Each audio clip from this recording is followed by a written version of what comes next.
Hello, I'm Debbie Bell, hosting for Finextra TV here at EBAday 2023 in Madrid. And I'm talking to Erwin Kalk of EBA Clearing. Erwin, welcome. Thank you. And what a great atmosphere here this morning. Yeah, it's really great to be with so many like-minded payment experts and exchange on all the different changes that are ongoing in payments. Absolutely, and one of those changes we're discussing today, which is the proposed instant payment regulation. So how do you find that's going to impact the payments that PSPs settle with EBA clearing payment systems? Well, I think first of all, it's important to recognize that payments are in any case growing rapidly at the moment, also without regulation. We see 10 to 15% growth year on year for a number of years in a row already. And while instant payments are growing 40 to 50% year on year, the real volumes are coming from credit transfers and from direct debits. And from what we understand from our users, these are often payment solutions, local payment solutions that are using these instruments then for the underlying settlement. And you've seen that in the past years that those volumes grew substantially because of the digitalization of our economy. And that's creating an enormous boost to the transactions. Now the instant payment regulation that is proposed will probably have an effect to that. It's difficult to predict what mix we will get in the end of instant payments versus bulk payments. What we do on our side is we tune our system such that we will be agnostic to any mix of that and that we can help our users to facilitate any of such a migration. Absolutely, because with fresh regulation comes fresh challenges. So can you perhaps go into a little bit more detail about how you are preparing to support your community during this time? Yeah, I think there's a lot of things that will be on the banks to organize themselves around it. And I think with any regulation, there's always a couple of helpful elements for everybody, but there's always more challenges that come with it. And so also with instant payment regulation. What we are focusing on is if there is a boost of instant payments, that we deliver with our community operational excellence and that we make instant payments as frictionless as possible. So we are looking, for example, at making sure that the central system has the best possible availability, but also all the participants that are connecting to the system, that they're always available and responding to the messages.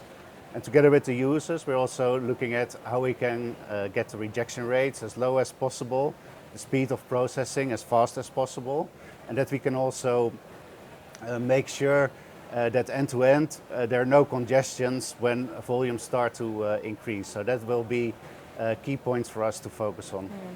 Now, in addition to the operational excellence, what's also important for banks is that they have to do all these investments and that they can monetize some of these investments as well. And so, for example, initiatives we're working on with the banks these days is such as request to pay and immediate cross-border payments, IXB, help them to develop payment solutions around the basic payment, and that will help them to capture value around the payment and monetize their investments. Now, last but not least, I would say a very important development we're working on is fraud pattern and anomaly detection, which is abbreviated as FPAD, and there we try to support our banks as well. Well, talking about that fraud pattern and anomaly detection, how is it actually going to support your users with regulation requirements? Yeah, so I think if we look at payments today, we can clearly recognize that fraud is on the rise. And with more instant payments, I'm sure that the fraudsters will also be keen to leverage that as one of their tools to transport money through the system. So there is a clear increase of risk there for the users.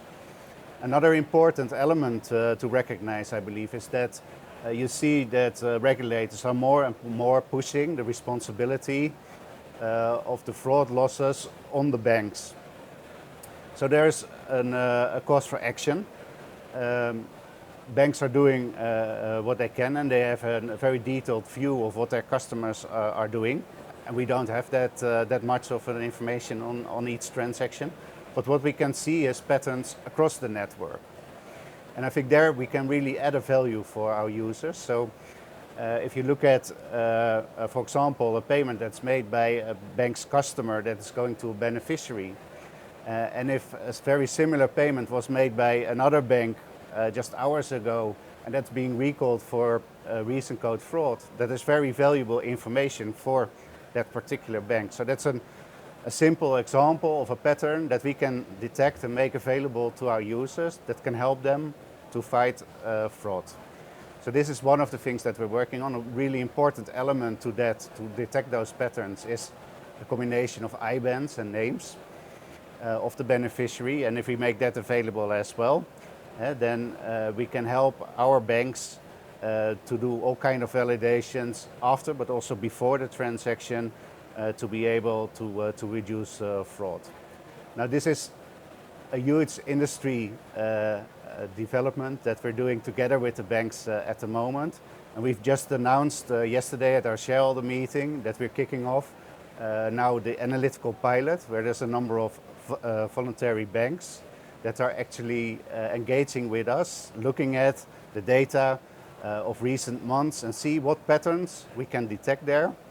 And that will be used to train the models of our FPAD solution, so that when we go live by the end of this year, we're able to make these models available to our users and have a well-trained system, and then evolve the system from there onwards.